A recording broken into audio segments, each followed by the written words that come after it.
Divisional commissioner Ashwini Kumar press conference कर रहे हैं, आइए देखते हैं क्या कह रहे हैं।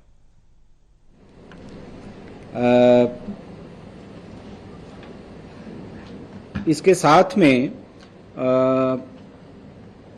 हमारी पूरी कोशिश है कि हम अभी सिचुएशन पे नज़र रखें और सभी हमारे field officers literally day and night they have been working of all the departments, district administration, police,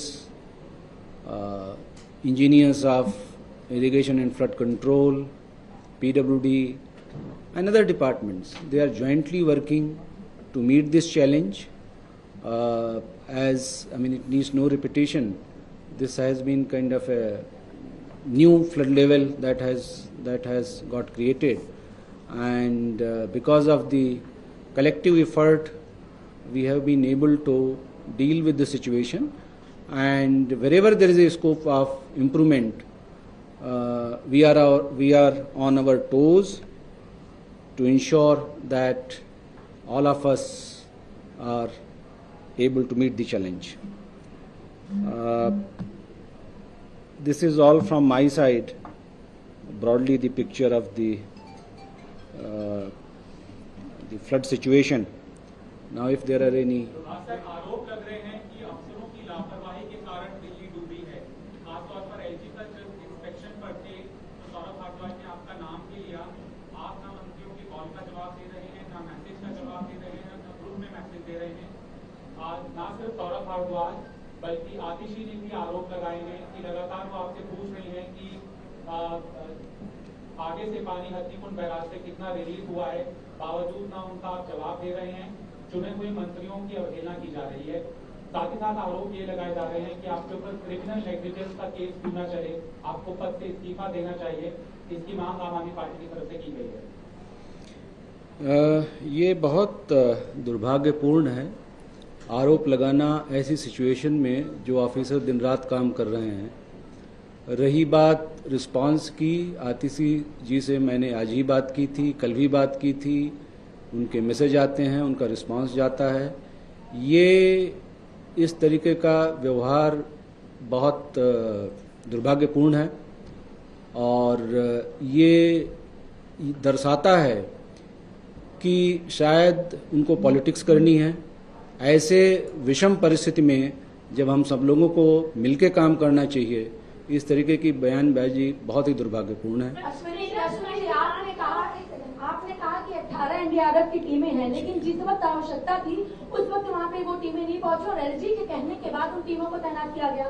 क्या आपको उस वक्त आवश्यकता नहीं लग रही थी कि वहाँ पे टीमों की आवश्यकता है एनडीआरएफ की? जी, एनडीआरएफ की टीम जैसे मैंने अभी बताया 13 तारीख को ही एनडीआरएफ हमारे पास पहुंच गई थी और जिसकी तरफ आपका संकेत है ड्रेन 12 में जो डैमेज रेगुलेटर का हुआ है वो इरिगेशन एंड फ्लड की ड्रेन है।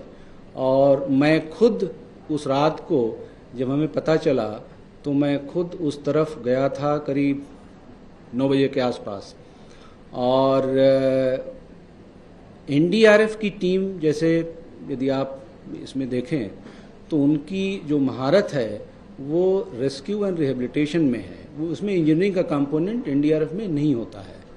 यही चीज़ हमने जब हमारे पास ये बताया गया तो हमने उनको यही बताया कि पिछले परसों कि हमें एनडीआरएफ इसमें ज़्यादा एनडीआरएफ की बजाय हम इरिगेशन एंड फ्लड कंट्रोल से कहें कि वो अपनी पूरी इसमें झोंक दें ताकत।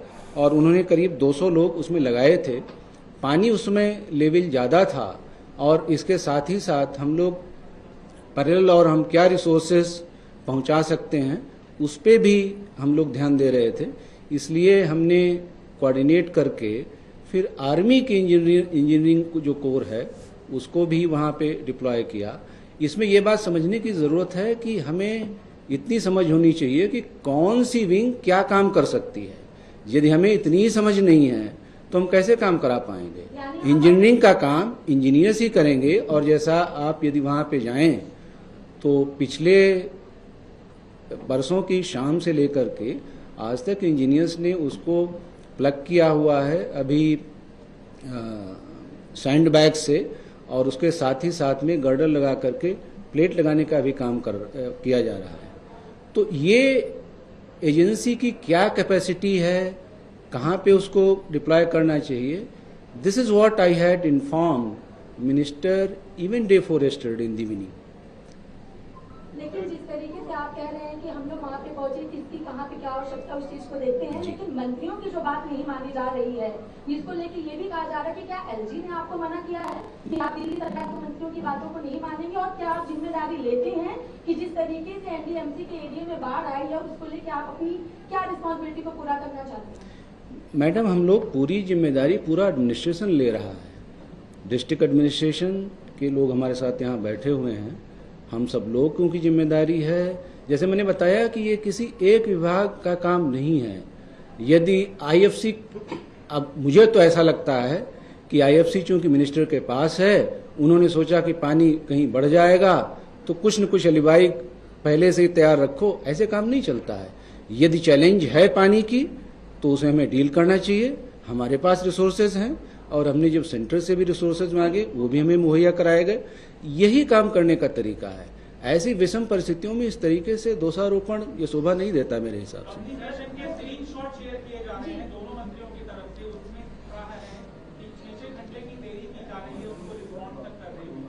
चुने हुए मंत्री के साथ अधिकारियों का ये व्यवहार क्या आज्ञा देश की आड़ में हो रहा है? नहीं, ये भी एक झूठ का मतलब अगे दुर्भाग्यपूर्ण है इस तरीके से कहना। मतलब काम से ध्यान बटाना, बाकी पॉलिटिक्स करना, ये ठीक नहीं है। एक सेकंड मैडम, जो ये 6 घंटे की बात है हथनी कुंड बैराज पे, अब पता नहीं, अब वो भी मतलब समझना चाहिए पूछने वालों को। हथनी कुंड बैराज में जो पानी का अभी रिलीज है वो करीब 40,000 है, जो कि अभी किसी तरीके का कंसर्न उसमें नहीं होना चाहिए। मतलब जब हमें इतनी समझ नहीं है, हम वहां पे अपने को स्ट्रेन किए जा रहे हैं, 40,000 क्यों है, 41,000 क्यों हो रहा है।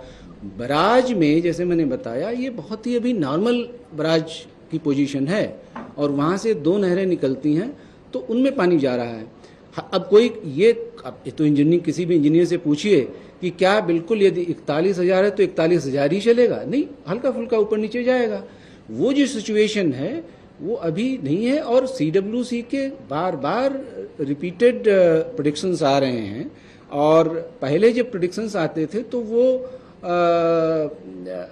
बताते थे कि, और उसको बार बार वो रिवाइज भी करते हैं हम लोगों को, और वो सब हम लोगों के साथ शेयर हो रहे हैं।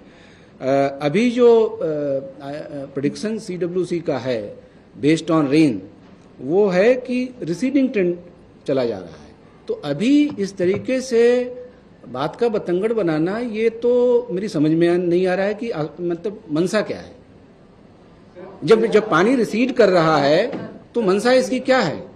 या दूसरी बात यह है कि पानी की सिचुएशन ऐसी है कि हम लोगों के किसी के कंट्रोल में नहीं है। मान लीजिए बारिश, टॉरेंशियल रेन्स हो जाएं तो सिचुएशन बदलेगी।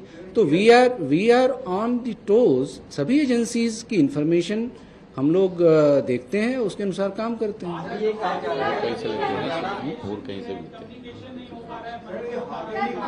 एक एक करके नहीं मैडम, हम लोग सबका सहयोग है, पूरा सहयोग है, हम सब लोग काम कर रहे हैं। नहीं, धरातल पे अब कोई उसको मतलब झूठ का पुलिंदा फैलाए तो क्या किया जा सकता है? जैसे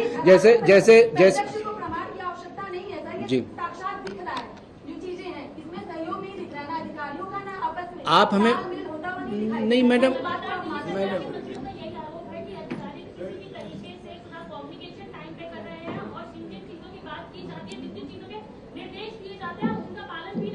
नहीं, पूरा पालन किया जा रहा है मैडम। ये हम लोग खुद अपनी जिम्मेदारी, और सभी लोग, वही तो मैं कह रहा हूँ कि सभी लोग अपनी जिम्मेदारी समझें, इस तरीके के दोष न लगाएं जो झूठे भी हैं और ये काम से फोकस हटाने वाले भी हैं। हम सब लोग लगे हुए हैं। जिसका आप बता रहे हैं उसका जवाब यही है। हथनी कुंड में मतलब इसकी बात का बतंगड़ क्यों बनाया जा रहा है? हथनी कुंड में जब 40,000 के 40-41,000 के आसपास है और उसमें हम उसका अफवाह बनाना चाहते हैं तो वो अभी इशू ही नहीं है, मतलब वो तो बहुत दूर की बात है। क्या आपने वाकई में दिल्ली गवर्नमेंट एक एक कर हाथ उठाइए। हथनी, यस सर, हथनी कुंड से भी अभी हथनी कुंड से जो रेगुलर वो बराज है ना, वो बराज है, वहां से बराज से पानी divert, yes, and it is very normal release, it is very very normal release.